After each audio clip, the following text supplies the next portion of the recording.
မင်္ဂလာပါရှင်ဒီနေ့ဖတ်ပြမယ့်ဇာတ်လမ်းလေးကတော့သူရောင်မယ်နဲ့တရက်တာချစ်ခွင့်လို့မြည်ရပါတယ်ဟိမွန်နာတောထဲမှာသာတွေ့ရလေရှိတဲ့နေဖလလို့ခေါ်တဲ့အသီးဟာအံ့မွယ်သစ်သီးတစ်မျိုးဖြစ်ပါတယ်ထိုအသီးဟာမျိုးသမီးငယ်တဦးရဲ့ပုံသဏ္ဍာန်တိုင်းရှိနေတာကြောင့်သူရောင်မယ်သီးလို့လည်းခေါ်ကြတယ်အသီးရဲ့အညဟာဥကောင်းထိပ်မှာရှိပြီးလက်ဆက်သောအသီးရဲ့ပုံသဏ္ဍာန်ကကိုလွန်းကိုပေါလှပ၍အသားအရည်ဆူပြသောမိမငယ်တဦးနဲ့တူလာပါတယ်။နေဖလာသည့်ပေါ်ပေါက်လာပုံဒဏ္ဍာရီကိုပြောရမယ်ဆိုရင်လွန်ခဲ့သောနှစ်ပေါင်းတောင်းချီတဲ့အတိတ်ကာလဝေတနရာမင်းကြီးဟာမိဖုရားမဒီဒေဝီသားတော်သမီးတော်တို့နဲ့အတူပြည်နှင်တန်တင့်ရမှဟိမွန်နာတော်သို့ရောက်ရှိလာပြီးတရားဘာဝနာပွားများကနေထိုင်ခဲ့ကြပါတယ်။ဟိမွန်နာတော်အတွင်းမှာကျောင်းမဖွယ်ကောင်းသောသားရဲတလက်ဆံများရှိတော်လဲဝတ္တနေယမင်းကြီးရဲ့မြစ်တိုင်ရဲ့ကြောင့်ထိုသားရဲတို့ဟာရံမှုချင်းမရှိဘဲရင်ပါ၍မိတ်ဆွေများကဲ့သို့ဖြစ်နေကြပါတယ်။တနေ့သောအခါအလွန်အစင်းလှပသောမရီမီပြားဟာမိသားစုအတွက်တစ်သီးတစ်ဦးများရှာဖွေရန်တောနဲ့အတွင်းသို့တကူတည်းထွက်လာခဲ့ပါတယ်။ထိုအခါမိဖုရားရဲ့အတုမရှိသောအလှကိုမြင်တွေ့ရသောဇော်ကြီးဝိဇ္ဇာရသစ်တချို့ဟာကိလေသာစိတ်ကိုမထိန်နိုင်ပဲတရားအကျင့်သီလတို့ပျက်စီးခြင်းသို့ရောက်ကြရလေတယ်။တရားမင်းကြီးဟာဒီအဖြစ်ကိုသိမြင်တော်မူသဖြင့်မရီမီပြားအားကာကွယ်ရန်နဲ့ရသစ်ဝိဇ္ဇာတို့ရဲ့အာယုံကိုလွှဲပြောင်းရန်အတွက်ဝေဒန်နေယမင်းကြီးသတင်း300ကျောင်းသင်ခန်းရဲ့ပတ်ဝန်းကျင်အရက်မျက်နှာအသီးသီးမှာအံ့ဘွယ်နေဖလားပင်16ပင်ကိုဖန်ဆင်းတော်မူပါတယ်။ထိုအပင်တို့ဟာအခြားသောအပင်များနဲ့မတူဘဲထူးခြားဆန်းပြားလာပါတယ်။အကြောင်းကတော့ထိုအပင်မှသီးသောအသီးတို့ဟာနုပြိုလာသောအမျိုးသမီးငယ်တို့ရဲ့ပုံသဏ္ဍာန်အတိုင်းသီးပွင့်လာသောကြောင့်ဖြစ်ပါတယ်။နေဖလားသီးတို့ရင့်မဲ့လာသောအခါ16နှစ်အရွယ်ပြိုမြင့်နုနယ်သောမင်းမပြိုလေးအလားအလွန်အစင်းလှပကြပါတယ်။ထိုအသီးရဲ့မျက်နှာနဲ့အသားရည်ဟာနတ်သမီးများလူပြည်သို့ဆင်းသက်လာတဲ့ကဲ့သို့ရှိကြတယ်။အသီးတစ်လုံးချင်းစီကိုနတ်သမီးတစ်ပါးစီကအုပ်စိုးသည်ဟုယုံကြည်ကြပြီးနေဖလားပင်တို့အပွင့်ပွင့်လာခြင်းမှလည်းရုပ်ကစိုးနတ်သမီးတို့အတွက်ဗိမာန်များပေါ်ပေါက်လာခြင်းနဲ့တူလာပါတယ်။ထိုအသီးတို့ရဲ့လှပမှုဟာလည်းသက်ဆိုင်ရာနတ်သမီးတို့ရဲ့ကုသိုလ်ကံလိုက်ကွဲပြားနေပြီးမိမိတို့ရဲ့ကံကြမ္မာအတိုင်းလာရောက်ဆွဲကပ်ကြခြင်းဖြစ်ပါတယ်။နေဖလားပင်တို့ရဲ့ဆွဲဆောင်မှုကြောင့်စိတ်သက်မခိုင်ခံသေးတဲ့ဇော်ကြီးဝိဇ္ဇာနဲ့ရသေးတို့ဟာအကျင့်သီလပျက်စီးကြရတယ်။အချို့မှာနေဖလားသီးနဲ့ပျော်ပါမိသဖြင့်တကိုးအာနုဘော်များဆွတ်ယုတ်ခါကောင်းကင်သို့မပြန်တန်းနိုင်တော့ပဲမြေပြင်သို့ဆင်းသက်ကြရတယ်။ဒါကြောင့်မရီမီပြားကိုတွားရောက်နှောက်ယှက်ရန်အခွင့်အရေးမရှိတော့ပါ။ဤသို့ဖြင့်တရားမင်းဖန်ဆင်းထားသောနေဖလားပင်တို့သည်မရီမီပြားအန္တရာယ်မှကာကွယ်ပေးနိုင်ခဲ့ကြပါလေ။ထို့ကြောင့်နေဖလားပင်ကိုရသေးတို့၏စိတ်သက်ကြက်ခိုင်မှုကိုစမ်းသပ်ရာအဖြစ်အသုံးပြုကြပါလေ။ကိလေသာကင်းစင်ရန်အားထုတ်နေသောရသေးကြီးများဟာမိမိတို့ရဲ့စိတ်ကိုစမ်းသပ်ရန်ဒီပင်များရှိရာကိုလာရောက်လေ့ရှိကြသလိုဆရာရသေးများကလည်းတပည့်တို့ရဲ့စိတ်ချုပ်ထွေးနိုင်မှုကိုလေ့ကျင့်ပေးရန်ဒီနေရာကိုခေါ်ဆောင်လာတတ်ပါတယ်။သူရိယဆိုတဲ့လူလင်မျိုးတို့ဟာမိဘများမရှိတော့ပဲပိုးဆိုးလူနိုင်ဖြက်လန်းနည်းနဲ့လောက်ကင်စားတောက်နေတဲ့နာမည်ကျော်လူရန်ကားတူဖြစ်ပါတယ်။သူဟာကုန်တယ်များကိုဓမြတိုက်ဟိုးရန်ပစ္စည်းများကိုခိုးယူကာလူအများကိုလိမ့်လဲလဲပြားခဲ့တာလဲအကျဉ်းချင်းပဲဖြစ်ပါတယ်။ဒီတစ်ခါတော့သူဟာနန်းတွင်းကအထွတ်မြတ်ထားတဲ့တော်ဝင်လက်ဝတ်ရတနာများကိုခိုးယူခဲ့မိပြီးနန်းတွင်းစစ်သည်များ၏အပြင်းအထန်လိုက်လံဖမ်းဆီးခြင်းကိုခံနေရပါတယ်။စစ်သည်များရဲ့ခြေတံဟာတဖြည်းဖြည်းဝေးကွာသွားတော့လေသူရိယဟာဟိမွန်နာတောနကြီးတွေကိုပို့ပြီးတိုးဝင်သွားမိပါတယ်။သူဟာတစ်ပင်ကြီးတစ်ပင်အောက်မှာခဏနားနေရင်မောဟိုင်လွန်လာသဖြင့်အသက်ရှူရပင်မဝနိုင်တော့ပါခဏကိုမှနှုံးချိပြီးအားအင်ကုန်ခန်းနေပြီဖြစ်တော့လေမှောင်ရိပ်ထဲတွင်မြင်လိုက်ရသည့်ထူးဆန်းသောအလင်းရောင်တစ်ခုကြောင့်သူ့ရဲ့မျက်လုံးမှာဝင်းကနေဖြစ်သွားပါတယ်ထိုနေရာမှာအလွန်ထူးခြားလှပတဲ့တစ်ပင်တစ်ပင်ရှိနေပါတယ်ထိုအပင်ရဲ့အံ့ဩစရာအကောင်းဆုံးအရာကအသီးများပင်ဖြစ်ပါတယ်အသီးရဲ့ပုံစံမှာမိမပြိုလေးတူဤကိုလုံးကိုပေါက်အတိုင်းတထေရာတဲ့တူးနေပါတယ် သူရိယဟာမိမိကိုယ်ကိုပင်ပန်းလုံးလို့မျက်စိများမှားလေသလားလို့ထင်မှတ်ပြီးမျက်လုံးကိုအသာပွတ်ကြည့်မိပါတယ်ဒါဟာအလွန်အဖို့တန်တဲ့ယတနာပဲဖြစ်ရမယ်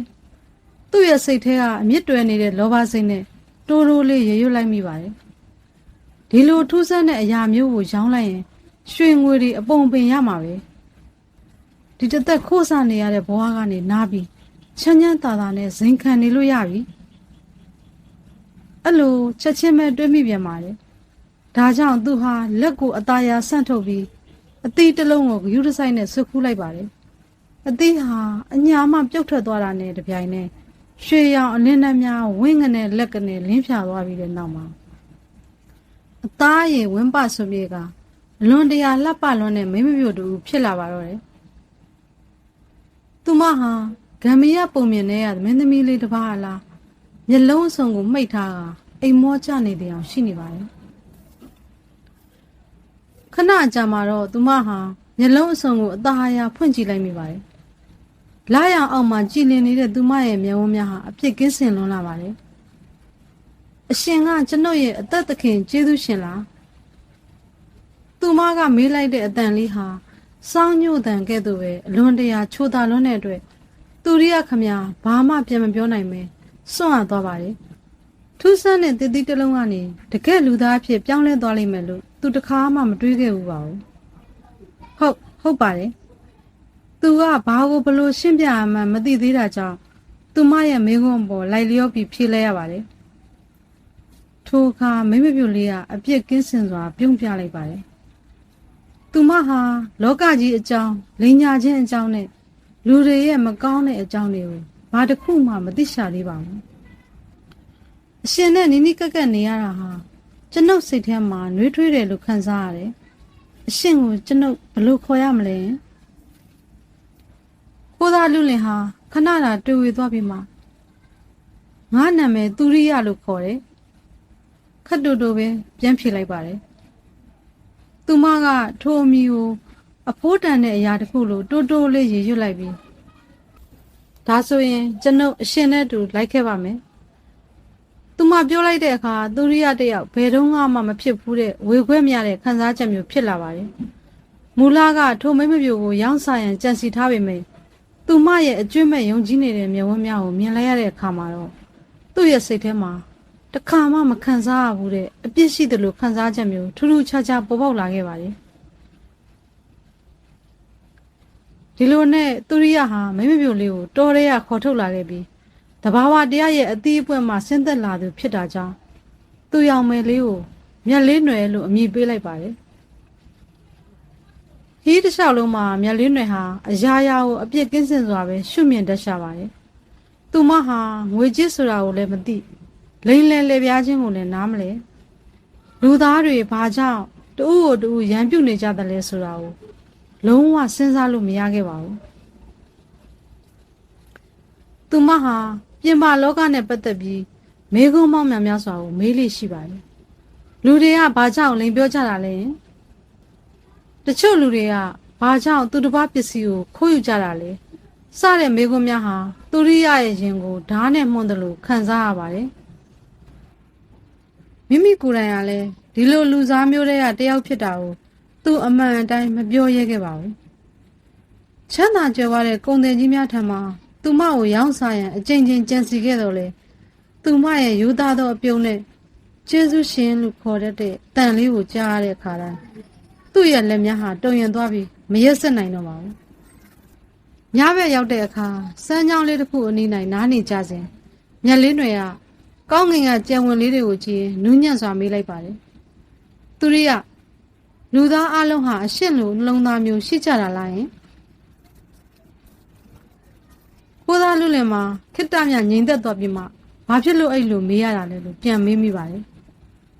ဘာလို့လဲဆိုတော့အရှင်းရဲ့နှလုံးသားဟာအရန်တွေးထွေးလို့ပါအရှင်းရဲ့မျက်လုံးထဲမှာဝမ်းနည်းရိတ်တွေရှိနေပေမဲ့အရှင်းဟာလူဆိုးတယောက်မဟုတ်ဘူးဆိုတာကျွန်ုပ်ခံစားလို့ရတယ်ထိုစကလုံးများဟာသူရိယရဲ့ရင်ဘတ်ထဲကိုချက်ကောင်းထိမှန်သွားစေပါတယ်သူဟာမိမိကိုမိမိလူကောင်းတယောက်လိုတခါမှမတတ်မှတ်ခဲ့ဘူးပါဘူး ရက်ဆက်လာတဲ့ဒီလောကကြီးထဲမှာအသက်ရှင်နေထိုင်ရန်အတွက်သာနီလန်းမျိုးစုံနဲ့ရုန်းကန်ခဲ့ရသူဖြစ်ပါတယ်။ဒါပေမဲ့ဇုံတယောက်ကသူ့အပေါ်တန်မိုးထားယုံကြည်ပေးလာတဲ့အခါသူ့ရဲ့စိတ်နှလုံးဟာစတင်တုန်လှုပ်ခြောက်ခြားလာပါတော့တယ်။ရွာအဝင်မှာကုံတယ်တစုနဲ့စုံမိကြရာကုံတယ်များကမျက်လင်းတွေရဲ့အတုမရှိတဲ့လှပကိုမြင်လိုက်ရတဲ့အခါအလွန်အမင်းမမောသွားကြပါတယ်။ဒါကြောင့်သူမကိုသူတို့ထံလွှဲပြောင်းပေးရန်အတွက်သူရိယကိုမူးဝေသွားစေလောက်မဲ့ငွေကြေးအမြောက်များနဲ့ကန့်လန့်လာကြပါတော့တယ်။ကုံတယ်တွေကန့်လန့်တဲ့ငွေကြေးပမာဏဟာသူ့တသက်လုံးမမျှော်လင့်ခဲ့တဲ့ဘဝအသစ်ကိုတိဆောက်နိုင်လောက်များပြားလာတဲ့အတွက်သူရိယတယောက်ခိတ္တခဏတွေ့ဝေသွားမိပါတယ်။ဒါဟာသူစောင့်ကြိုနေတဲ့အခွင့်အရေးပါပဲ။ဒါပေမဲ့မျက်လင်းတွေဘက်ကိုသူလှည့်ကြည့်လိုက်တဲ့အခါမှာတော့သူမဟာအကျွမ်းမဲ့ယုံကြည်တဲ့ပြုံးလေးနဲ့မေးရှာပါတယ်။အရှင်ကျွန်ုပ်ကိုပြစ်မသွားဘူးမို့လားယင်ဒီမေးခွန်းဟာသူရိယရဲ့နှလုံးသားထဲမှာဟိမ့်ထက်သွားတဲ့ပဲ့တင်တန်တစ်ခုလိုပါပဲ။နောက်ဆုံးမှာတော့သူရိယဟာခေါင်းကိုခါရမ်းပြီးကန့်လန့်မှုကိုညှင်းပယ်လိုက်ပါတယ်။ကုံတယ်တွေဟာမကြေမနက်နဲ့ထွက်ခွာသွားကြပြီးတိတ်ဆိတ်တဲ့တောအုပ်ထဲမှာသူတို့နှစ်ယောက်တည်းကြံရစ်ခဲ့ပါတယ်။ဘာဖြစ်လို့အဲ့ဒီငွေတွေကိုလက်မခံတာလဲ။မျက်လင်းတွေကနားမလည်နိုင်စွာမေးပါတယ်။သူရိယကတပည့်ရှိတစ်ချက်ချပြီးဘာလို့လဲဆိုတော့ငါမင်းကိုမယောင်းချင်တော့လို့ပဲ။မျက်လင်းတွေကခေါင်းလေးဆောင်းပြီးစဉ်းစားနေတော့မှသူရိယကအစကတည်းကသူမကိုငွေနဲ့လဲလှယ်ဖို့ခုဆွတ်ခဲ့တဲ့အကြောင်းရင်းအမှန်ကိုဖွင့်ပြောလိုက်ပါတော့တယ်။သူမစိတ်ဆိုးမယ်ဒါမှမဟုတ်ကြောက်ရွံ့သွားမယ်လို့သူထင်ထားခဲ့ပေမဲ့မျက်လင်းတွေကတော့သူ့ကိုနူးညံ့တဲ့မျက်ဝန်းတွေနဲ့ပဲစိုက်ကြည့်နေပါလေ။ဒီအကြည့်ဟာသူရိယရဲ့ရင်ထဲကအဆိုင်ခဲတွေကိုအေးပျော်သွားစေသလိုပါပဲ။သူဟာတသက်မှတစ်ခါမှဒီလိုမျိုးခွင့်လွှတ်ခြင်းကိုမခံစားခဲ့ရပါဘူး။အဲ့ဒီနောက်မှာတော့သူရိယဟာခိုးသားဘွားကိုဆွန့်လွတ်ဖို့ဆုံးဖြတ်လိုက်ပါတယ်။သူဟာတောထဲမှာတက်သီးဝလံတွေကိုရှာဖွေရင်းရိုးရိုးရှင်းရှင်းပဲအသက်မွေးပြီးသူမကိုဖိုးရံရနာတစ်ခုလိုဂရုစိုက်ဆောင်ရှောက်ဖို့ဆုံးဖြတ်လိုက်ပါတယ်။အချိန်လေးကုံဆုံးလာတာနဲ့မျှသူတို့ကြားမှာစကလုံးတွေမလိုတဲ့ချစ်ချင်းမြတ်တာတွေတဖြည်းဖြည်းဖြစ်တည်လာပါတယ်။ဒါပေမဲ့လောကမှာပျော်ရွှင်မှုဆိုတာကြာရှည်မခံပါဘူး။နရီဖိုသည်ကဆင်းသက်လာတဲ့မိမပြိုလေးအကြောင်းသတင်းဟာအာနာရှိသူတွေကိုပြန့်နှံ့သွားခဲ့ပါတယ်။သူမကိုသိမ့်ပိုက်ဖို့ဒါမှမဟုတ်လိလာစူးစမ်းဖို့အတွက်မုတ်ဆိုးတစုကိုဆေလွတ်လိုက်ကြပါတယ်။နောက်တစ်နေ့ညမှာတော့သူရိယဟာသူတို့နေထိုင်ရာတဲလေးစီကိုချင်းကပ်လာတဲ့မီးတုပ်အမြောက်များကိုလှမ်းမြင်လိုက်ရပါတယ်။ဒီလူတွေဟာမျက်လင်းတွေကိုဖမ်းမှုလာတာမှန်သူချက်ချင်းသိလိုက်ပါတယ်။ဒါကြောင့်သူမျက်လင်းတွေကိုခေါ်ပြီးဘေးကင်းရာစီကိုအမြန်ဆုံးထွက်ပြေးဖို့ဆုံးဖြတ်လိုက်ပါတော့တယ်။သူရိယဟာမျက်လင်းတွေကိုခေါ်ပြီးသူမစတင်တရေတီခဲ့တဲ့ဟိမဝနာတောနယ်ထဲကနရီဖိုပင်ကြီးရှိရာစီကိုပြန်လည်ထွက်ပြေးခဲ့ပါတယ်။ထိုပင်ကြီးစီရောက်တဲ့အခါမှာတော့အပင်ကြီးစီကရွှေရောင်လင်းနှန်းတွေဟာအရင်အတိုင်းဝန်းလက်တောက်ပနေသေးပါပဲ။မျက်လင်းတွေကတစ်ပင်ပင်စီကိုသူမရဲ့လက်ကလေးနဲ့အသာအရာထိတွေ့ရင်ဒီနေရာမှာကျွန်ုပ်အိမ်ပြန်ရောက်တယ်လို့ခံစားရတယ်လို့ညင်သာစွာပြောရှာပါလေ။သူရိယဟာ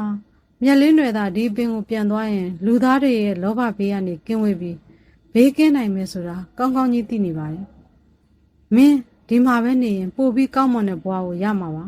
။သူကရင်ထဲကနာကျင်မှုကိုအောင့်ထားပြီးပြောလိုက်ပါတယ်။မျက်လင်းတွေရဲ့ဝမ်းနဲ့ရိတ်တန်းနဲ့အပြုံးလေးကြောင့်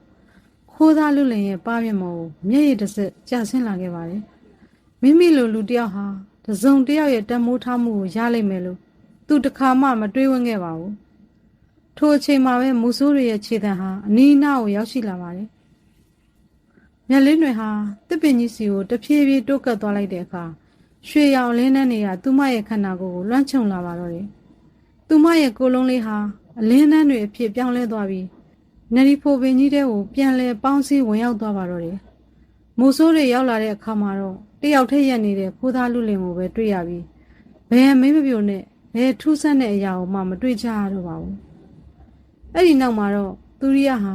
ခိုးသားဘွားကိုလုံးဝဆွန့်လွတ်လိုက်ပါတယ်။ဟိမဝနာတောအုပ်ထဲမှာပဲနေထိုင်ရင်နရီဖိုပင်ကြီးကိုမကောင်းသူတွေရန်ကကာကွယ်ဆောင်ရှောက်တဲ့တောဆောင်နဲ့အလားနေထိုင်သွားပါတော့တယ်။နှစ်တည်ကြားလာတဲ့အခါမှာတော့လူတွေဟာ တစ်ချိန်ကခိုးသားကြီးဖြစ်ခဲ့ပေမဲ့အခုတော့တောကိုစောင့်ရှောက်နေတဲ့ပုဂ္ဂိုလ်ကြီးအကြောင်းကိုပြောစမှတ်ပြုလာပါတယ်လတ်တာတဲ့ညချမ်းတွေမှာတော့သူဟာရွှေရောင်အလင်းနှန်းတွေကြားပြုံးပြနေတဲ့မိမ့်ပြိုလေးရဲ့ပုံရိပ်ကိုခက်ရေးရေးမြင်တွေ့ရတတ်ပါတယ်ဒီပုံမြင်လေးကဘာကိုသင်ခန်းစာပေးတယ်လဲဆိုရင်ဘလောက်ပဲလမ်းမခဲ့သူဖြစ်ပါစေသူ့ရဲ့ရင်ထဲကကြံရှိနေသေးတဲ့ကောင်းမြတ်တဲ့တန်ဖိုးတစုံတစ်ယောက်ကယုံကြည်ပေးမယ်ဆိုရင်ပြုရင်ပြောင်းလဲနိုင်တယ်ဆိုတာပါပဲတချို့သောစင်ကြယ်တဲ့ချစ်ချင်းမြတ်တာတွေဟာအမြဲပိုင်ဆိုင်ခွင့်မရခဲ့ရင်တောင်မှဘဝတစ်သက်တာလုံးအတွက်လမ်းပြတဲ့လင်းရောင်တစ်ခုအဖြစ်ထာဝရတည်ရှိနေမှာဖြစ်ပါတယ်ဒီမှာပဲခိုးသားလူလင်လေးတရက်တာချစ်ခွင့်ရခဲ့တဲ့သူရောင်မဇလန်းလေးပြီးဆုံးသွားပါပြီနားဆင်ပေးတဲ့အတွက်ကျေးဇူးများကြီးတင်ပါတယ်ရှင်လိုအပ်ချက်များရှိရင်လည်းနားလည်ခွင့်လွှတ်ပေးကြပါရှင်